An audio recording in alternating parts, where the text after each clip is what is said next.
This man is actually insane. I don't think I've ever seen someone who looks insane and is also mentally incomprehensible. I cannot wrap my mind around this guy. He is so different that I genuinely cannot understand him. I mean, he seems like a nice guy to some extent, but he is about to get locked away for a really long time. Now, the man I'm referring to, guys, by the name of Daniel Larson, he's a TikToker who posts the most random stuff. I mean, if you go through his page, it is him walking and talking about some nonsense for maybe 5 minutes. And if you search up Daniel Larson edits, oh my gosh, it's terrible. Anyway, he's infamous for his Olive Garden prank. He went in there with a gun and told everyone that they were going to get arrested. I'm going to play the clip now, and just to put it out there, I have not dialed the quality down. This is straight from TikTok. I'm performing a citizen's arrest, so the FBI is outside. I have more than enough photos coming in, okay?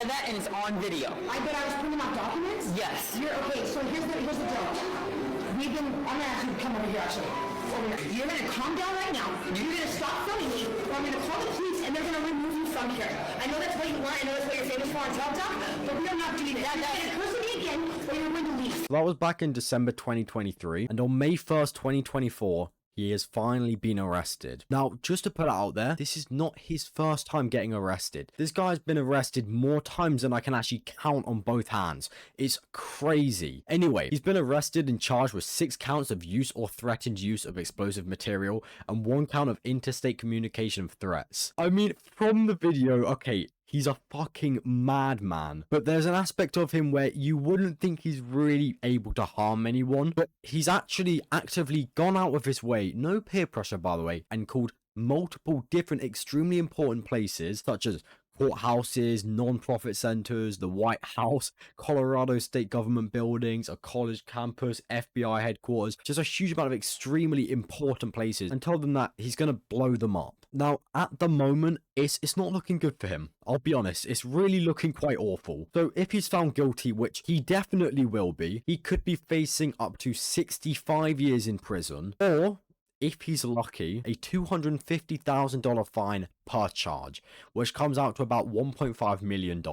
Now, to be honest, I actually think this guy would be a little bit better off in prison. Not saying that he deserves to go in there. I mean, every single day, this guy just seems to be falling into a worse and worse pit. He did actually manage to buy a pet, which is kind of wholesome. I respect that a little bit. But I mean, if this guy goes to prison, I don't know how he's going to do. We'll all miss his soul, clearly. But I mean, there's also an extremely high chance this guy just gets put in positions he's never even seen before. Now, as of the current moment, he hasn't made any updates, besides him stating that he's going to be going off to the mountains. But when it comes down to the serious shit about him potentially losing everything that he has, there's nothing. So I really think that should tell you a bit about his character. I mean, there is not a single normal thing about this guy. He is so special and so unique. I don't hate him. I actually respect him for being himself. But there's definitely a huge aspect to him where he's a little bit different.